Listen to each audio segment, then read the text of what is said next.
शोध हो रहा है।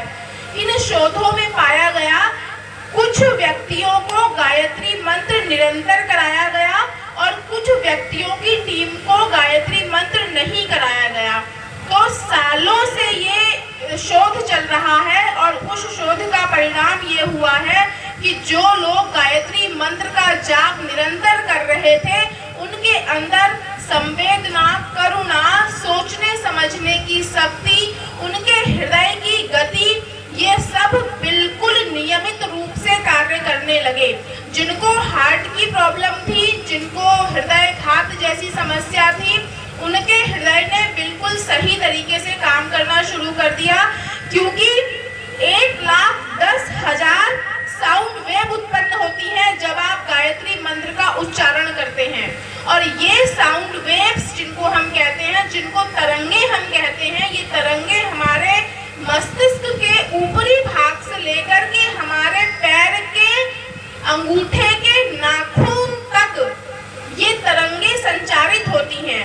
तो जिस जिस अंग में जो जो परेशानी हमको महसूस होती है वो धीरे धीरे जो है इन साउंड वेव के माध्यम से कम होती चली जाती है। आप देखिए आज गांव में बहुत से सांस के मरीज हैं। यदि वो नियमित रूप से प्राणायाम और गायत्री मंत्र की साधना करने लगे, जब करने लगे, निश्चित जानिए कि 1-2 साल के भीतर ही उनका सांस का रोग और जो हृदय गति का जो ऊपर नीचे होना है, जिसको हम कहते हैं बीपी बढ़ गया या बीपी कम हो गया या हाई लो हो जाता है, ये अपने आप सब सही हो जाएगा। आप स्वयं अपने परिवार में करके देखिए इसको।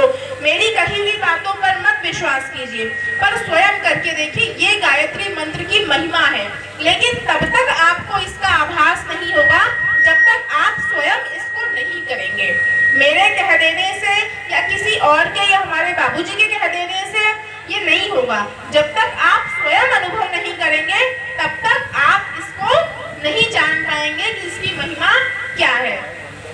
पूज्यवर ने हमारे ये फोटो लगे हुए हैं, आप यहाँ पर देख रहे हैं, बीच में माँ गायत्री का फोटो है और उनके बगल में परम पूज्य गुरुदेव है। ये हम आपको जानना है कि ये व्यक्ति कौन है।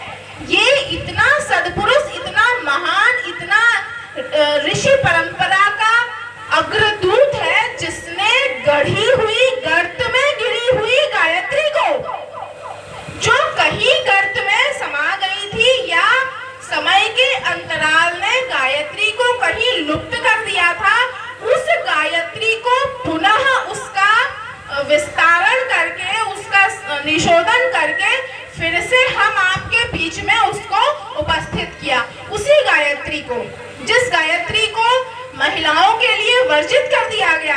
आप बताइए, दुनिया में, पूरे विश्व में कोई ऐसा धर्म नहीं है जो महिलाओं के लिए किसी भी साधना को बंधित करता हो, या किसी भी चीज के लिए स्त्री और पुरुष 2 भागों में बांट दिया गया हो कि ये धर्म का काम पुरुष करेंगे या ये धर्म का काम सिर्फ महिलाएं करेंगी। ऐसा कहीं भी हमको इसके साक्ष्य नहीं दिखाई पड़ते। लेकिन कालांतर में आते आते हम लोगों ने विकास और सभ्यता की इतनी यात्राएं तय करी है, इतने आक्रमण भारत ने सहे और इतनी विदुषी महिलाएं भारत ने दी हैं। अपाला, घोषा, मैत्री, माँ शकुंतला, जिनके बेटे के नाम पे भारत वर्ष पड़ा, ऐसी महिलाएं हमारे इस भारत वर्ष ने दी है। और हम महिलाओं को गायत्री की साधना से वंचित कर दिया गया, सिर्फ ये कह के कि नहीं ये महिलाएं हैं और ये मासिक से होती हैं, इसलिए इनको जो है गायत्री की साधना नहीं करनी है, या इनको जनेऊ संस्कार नहीं करना है, इनको यज्ञोपवीत नहीं पहनना है। क्यों? क्योंकि इनको महीने में बदलना पड़ेगा, उसके जो नित्य क्रियाएं होती हैं उसको लघु शंका जाते समय या दीर्घ शंका जाते समय कान में लपेटना पड़ेगा। तो महिलाएं कैसे लपेट पाएंगी? हमारे बंधुजनों ने भी छोड़ दिया।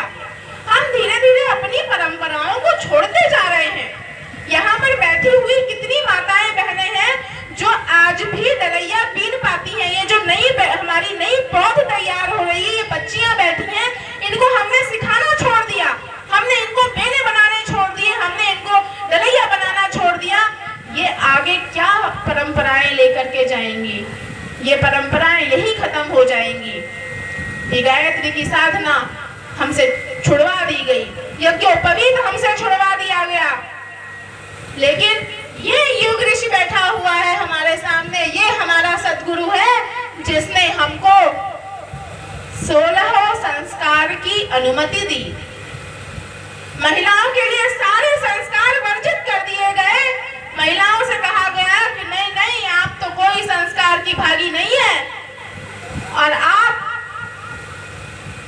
किसी संस्कार का हिस्सा नहीं बन सकती हैं, आपका कोई संस्कार नहीं हो सकता है। मैं बहुत से ऐसे क्षेत्र जानती हूँ मैं माताओं बहनों, जहाँ बच्चियों की न षष्ठी होती है, जिसको हम छठी कहते हैं, न उनका मुंडन होता है, न उनके अन्य कोई अन्नप्राशन के संस्कार होते हैं, न उनका कोई नामकरण होता है। बस खाली बच्चियां आ जाती हैं और बस यूं ही बड़ी हो जाती हैं, यूं ही पुष्पित पल्लवित हो जाती हैं और आने वाली पीढ़ियों को जन्म देती हैं, आने वाली सृष्टि का निर्माण करती हैं। इन पौध को, ये जो नई पौध हम तैयार कर रहे हैं, इस पौध को अगर उचित खाद पानी दिया जाएगा तो ये पौध इतनी पुष्पित, इतनी प्रफुल्लित और इतनी पल्लवित होगी कि आप जानिए कि ये हमारा जो पूरा भारतवर्ष है, आपका तो कुल का नाम रोशन करेगी ही करेगी और जहाँ जाएगी वहाँ का भी नाम रोशन करेगी और धीरे धीरे हमारे समाज का, हमारे राष्ट्र का नाम रोशन करेगी। लेकिन ये हमारी आपकी जिम्मेदारी है कि हम ये नई पौध को किस प्रकार की खाद पानी दे रहे हैं, किस प्रकार का। जब हम सभी लोग यहाँ पर किसान पृष्ठभूमि से आते हैं, हम जब कोई नई फसल लगाने जाते हैं तो जीजी क्या करते हैं, पहले उसको क्या करते हैं, उसकी गुड़ाई करते हैं, उसको खोदते हैं, उस पर हल चलाते हैं, उस जर्जर, उस कठोर पड़ी भूमि को उर्वरा करने के लिए, उसको मुलायम करने के लिए उस पर हल जोतते हैं, उस पर खाद डालते हैं, उस पर पानी डालते हैं, तब उस पर बीज डालते हैं। ऐसे ही नहीं हम कहीं भी किसी भी भूमि पर गए और हमने कोई भी बीज डाल दिया, ऐसा हम नहीं करते हैं। तो ये जो बच्चियां हमारी, ये हमारे बच्चे जो तैयार हो रहे हैं, बालक और बालिकाएं दोनों, ये हमारे आने वाले नए राष्ट्र का निर्माण करेंगे। और यही संदेश पूज्यवर गुरुदेव ने आओ गढ़े संस्कारवान पीढ़ी के माध्यम से एक बहुत बृहद, बहुत बड़े स्तर का अभियान चलाया है, जो इस समय शांति कुंज से चल रहा है। एक उसमें ये आपका देखिए यहाँ पे बैनर लगा हुआ है, कन्या किशोर कौशल शिविर। कन्या किशोर, कन्या मतलब जो ये बच्चियां हमारी तैयार हो रही हैं और ये जो हमारे बालक तैयार हो रहे हैं, ये दोनों ही मिलके हमारे उन्नत समुन्नत राष्ट्र का निर्माण करेंगे।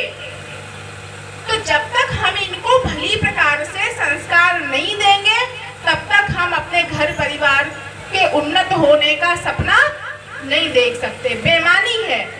और यही संदेश हमारे पूज्यवर ने हमको दिया।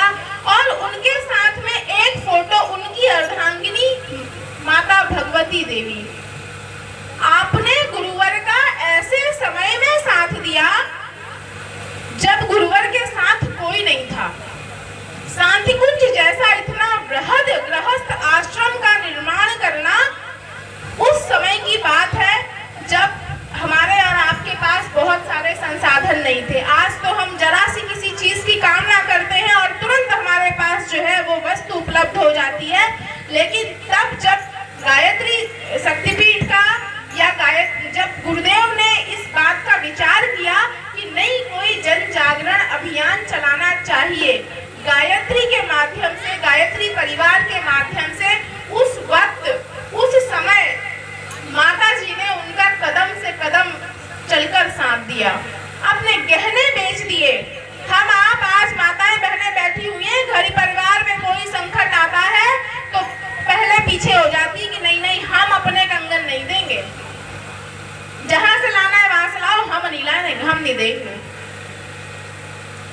माता जी ने सारे गहने अपने गुरुदेव को दे दिए और बोला कि आप जाइए, आप इस युग का निर्माण करिए, एक समुन्नत राष्ट्र का निर्माण करिए, मैं आपके पीछे हूँ।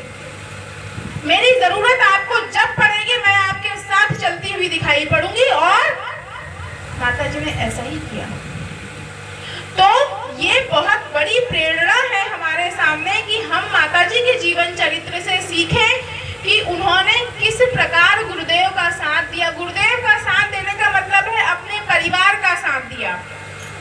जिस समय उनको आवश्यकता थी उन्होंने उनका साथ दिया। आज हम आप भी जब भी परिवार को आवश्यकता हो, कोई परिवार में अगर किसी ने शाम को एक रोटी खाई है, आप जानती हैं कि ये व्यक्ति जो है, ये परिवार का सदस्य, ये बेटा, ये चाचा, ये 4 रोटी खाते हैं और आज इन्होंने एक ही रोटी खाई है, उनको बैठाइए अपने पास, पूछिए उनसे कि चाचा आपने आज एक ही रोटी क्यों खाई? आप तो 4 रोटी खाते थे, आज क्या हो गया? बैठिए, उनको समय दीजिए। लेकिन हमारे पास समय कहाँ बचा है? हम तो सारा दिन अपने जंजालों में फंसे रहते हैं।